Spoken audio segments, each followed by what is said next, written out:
everyone, I'm Pratima and this is the Samsung Galaxy Flip 6. I have been using this phone alongside the Fold 6 for the past 1 month, and the first thing that I will tell you about them is these are probably the most incremental upgrade smartphones Samsung has launched recently, that too on their flagship lineup. The literal hardware upgrades that this phone, the Z Flip 6, has over last year's Z Flip 5 are an upgraded chipset with a vapor chamber cooling, a slightly larger battery, a new primary camera, and that's basically all. Now, I am someone who loves foldables, especially the flip ones. The idea of folding a big smartphone into half is just fantastic, especially considering how regular phones do not fit in our pockets anymore, especially ladies' jeans. It is a real problem, okay? So every year I use all the flip phones that launch, and Samsung's Flip series always sticks out to me. I love the software, I love the build quality and the overall experience, but this year I really wish that they did things a bit differently. For instance, I would have loved if they had provided a little more on the cover screen.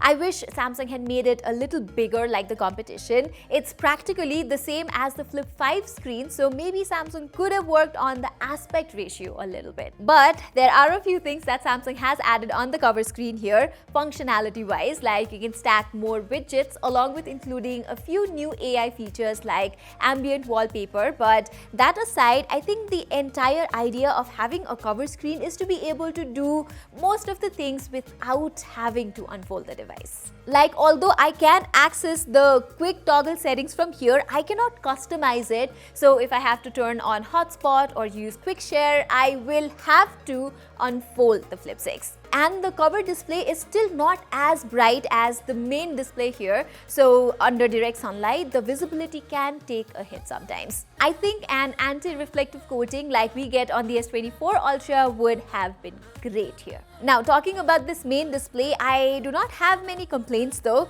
It's a big, bright, vivid Samsung display that looks amazing.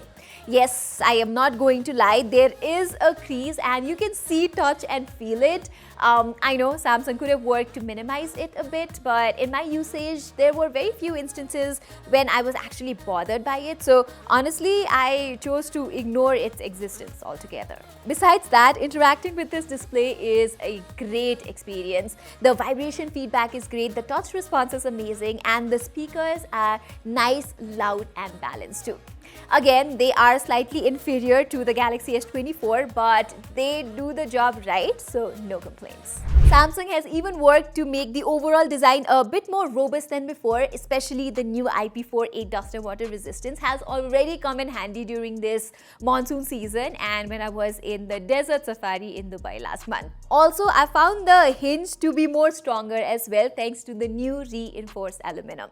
And I love the fact that the Flip 6 stands at every angle you would like it to, so whether you're trying to take a creative picture or video of yourself, it will firmly stand still. The design is also slightly different from before. The frames are boxier now and I think the grip is better this way. I have also got to appreciate that even though this phone has a larger battery inside and Samsung has included a vapor chamber cooling system, they have been able to keep the weight at check and actually match it to that of the Flip 5, which is very impressive.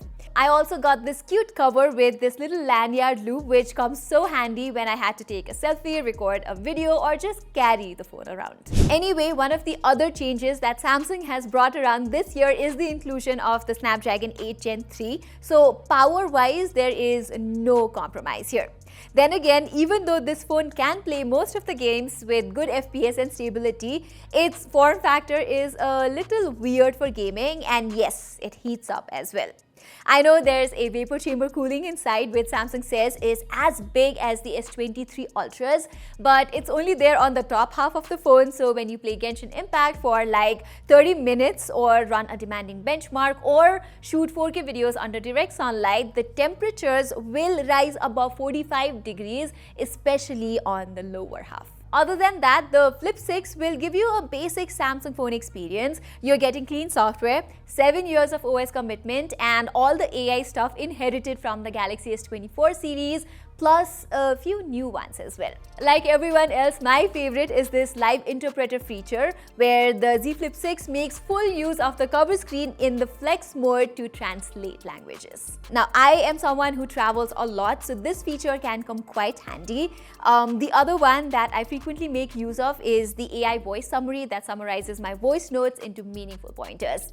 I generally use it when planning for videos to jot down random ideas. The sketch to image feature is also quite interesting, where you scribble a drawing on the screen and AI makes it better. But I really like the fact that Samsung gives you the choice to use all of these AI features on device itself, so you don't have to worry about your data being sent to a random server and then back.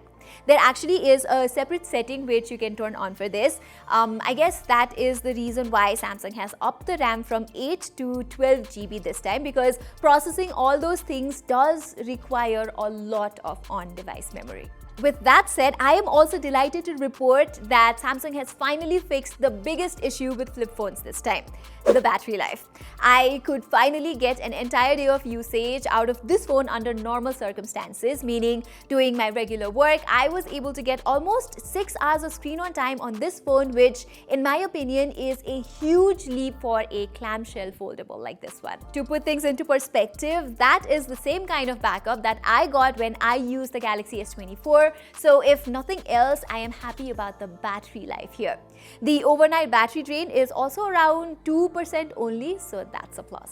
However, you have to know that charging is still stuck at 25 watts here, and the Z Flip 6 takes a little more time than its predecessor to get fully charged. Okay, finally, let's talk about the cameras. And even though there is a slight improvement in the primary camera, I am not entirely satisfied with the overall camera experience on this phone.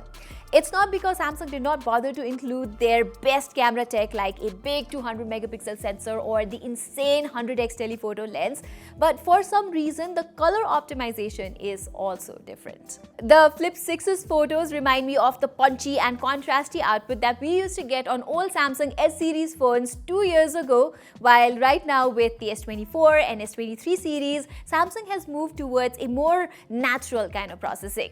Now, don't get me wrong, the cameras on the Z Flip 6 are good with nice details and striking colors, and because of the upgraded 50 megapixel sensor, it is able to gather more light and produce bright images during nighttime too.